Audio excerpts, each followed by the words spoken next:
like I'm sure a lot of you guys, have been reading since I was a wee little tot, and there are some books that I cannot remember that I have read, but there are some where whenever I think of a certain period of my life, I just think of these books. So today we're going to be talking about some of my most nostalgic books, but I wanted to make this video as kind of like a chit-chatty type of chill video. We're gonna chill, we're gonna hang out, grab your beveragino, and let's get into it. So the first one that I'm going to talk about is probably nostalgic for a lot of people, and that is Harry Potter. Now, I know J.K. Rowling is a dirty, nasty lady, and we all know that J.K. Rowling is a dirty, nasty lady, but Harry Potter is one of the most magical book series that I've ever read. I was in the 5th grade when I first read this book, so we're talking like 2009. And of course, at that time, the movies were still coming out, and of course, I was actively watching them. And so during that time, the 4th movie was my absolute favorite. And I remember a friend of mine at the time was making her way through these books.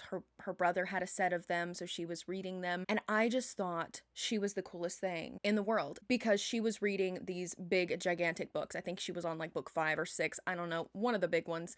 But I, of course, loved the movies. So I was like, I really want to be like this girl and I want to read these books as well. So she actually let me borrow book 4 because book 4 was my favorite of the movies. So fun fact, when I read Harry Potter for the first time, I read book 4 first because that was my favorite. That was the story that I wanted to read. After I finished the 4th book, I read the rest of the books in the order of my favorite movies. I don't remember exactly what order I read these in, but I do remember that book 4 was my first one and book 3 was the last one that I read because I just didn't like the movie. And I feel like that's an unpopular opinion. Is that an unpopular opinion? I don't know. I've since reread, I think, the first 3, and book 3 was my favorite, I think. And I'm wanting to do a reread of these somewhat soon just because I think these books are some of the most magical books that I've ever read. And they just remind me of that time when I was in the 5th grade and I wanted to be like my best friend and I read the series out of order, which is sacrilege. I would never do something like that now, but I did.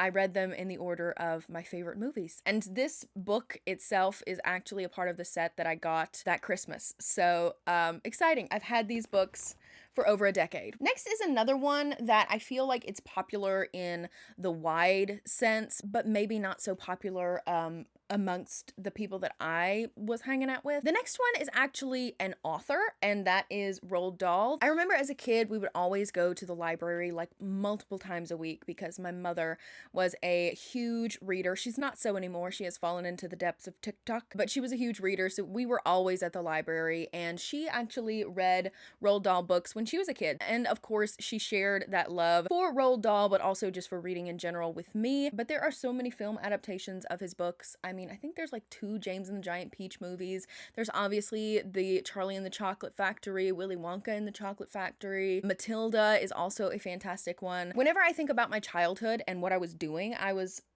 obviously reading was a part of it, but my younger years were definitely Roald Dahl. My favorites were The Twits, the BFG, obviously Matilda. I don't think I ever read Willy Wonka or Charlie and the Chocolate Factory, Willy Wonka, I don't remember. Funnily enough, James and the Giant Peach was not one of my favorites, but that's the only one that I own, so there we are. The UGLIES series by Scott Westerfeld. I read this at a time in my life where I was definitely not comfortable in my own skin. I was at that kind of young teenage age where you start questioning everything and popularity becomes really important, and also you're more aware of the body that you live in. And so I had a real issue with self-confidence, and I loved this series. I wanted to be Tally. I wanted to live in the world where at 16 I got to have this huge plastic surgery transformation, which obviously I don't want to now. Tally in this series is really looking forward to becoming a pretty, but the more that she learns about the world around her, the less that seems to matter. And I really liked that transformation. She finds out, that being a part of that pretty society is not all it's cracked up to be. And perhaps there's more important things in life than being beautiful. So during that point in my life, that is something that I really needed to hear, watching a fictional character go through the kind of struggles that I was going through and thinking about the things that I was thinking about, being able to see my own experiences written in a obviously fictional setting. I really enjoyed it, and I still to this day I love this series for what it does. I don't know if I would enjoy it as much now in a reread sense, but I definitely love it for what it was and for what it did for me at the time. It just made me feel like I was seen, and it made me feel like the body that I was in was just fine. It was just fine. We were cool. I was a very dramatic, like 12 to 13-year-old, okay? Next is one that I don't feel like getting out because it's somewhere, and I don't feel like looking for it, but another author, SHEL Silverstein. My mom had multiple different poetry collections of his, and also obviously The Giving Tree. This is another one that we read together when I was really small. I just thought he was the funniest man to ever exist. There's one specific poem that still, like, just thinking about it now, I thought it was the funniest thing. It's about this guy who is picking his nose, and apparently there's like a sharp tooth snail that lives in everybody's nose, and he gets his finger cut off, eaten off by the worm snail thing. I don't know, but I thought it was the funniest thing that ever existed. There's also one about, like, I think this woman ate a whale. I don't know. It's just absolutely bonkers, but they were so fun as a kid.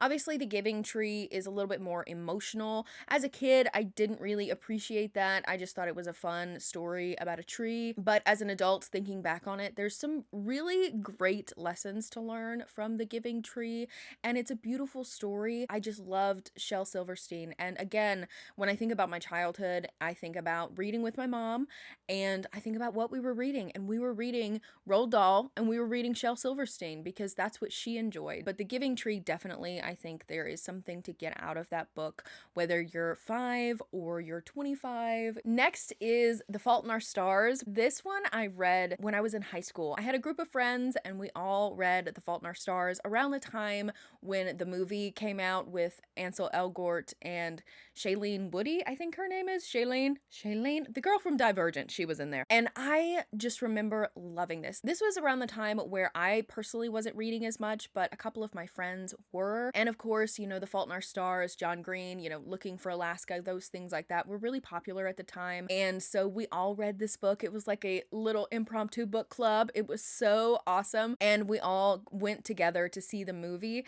And the funny thing about that is that we were sitting in the movie theater waiting to cry. We had our tissues on deck, and then a group of our high school teachers walk in, and it was the funniest thing because we were like, oh my gosh, what are you guys doing here? And they were like, you know, we read the book, we're coming to see the movie. And those teachers sat with us in the movie theater and cried with us. We were all a bawling mess. Like I said, we were like teenagers, and sitting beside us were our high school teachers, and we were all just crying and laughing and loving every second of the movie. I loaned my copy of this book to a friend in high school, and she never gave it back. So you will never see this video, but if you do, I'm watching you. And the last book that I want to talk about today that is super nostalgic for me is The Series of Unfortunate Events by Lemony Snicket. This series is very interesting for me because I have a very specific memory with it. When I was reading this series for the first time, I was sitting on the porch of my treehouse. I have a treehouse at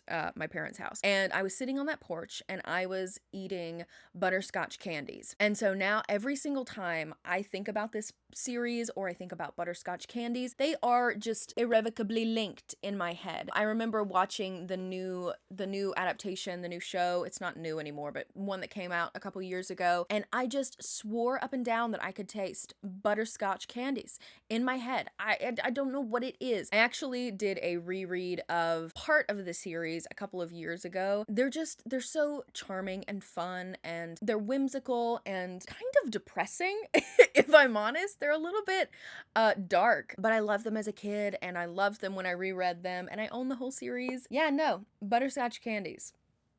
Let me know if that's relatable or not. So those are some of my nostalgic books. Let me know down below, what book are you the most nostalgic about? And what is like a specific memory that you have with those books? I would love to know. Let's talk about our childhood. Let's reminisce on the good old days, my friends. But that is all I have for you guys today. Please make sure to like and subscribe if you have not already. I hope you have a fantastic day, and I will see you next time.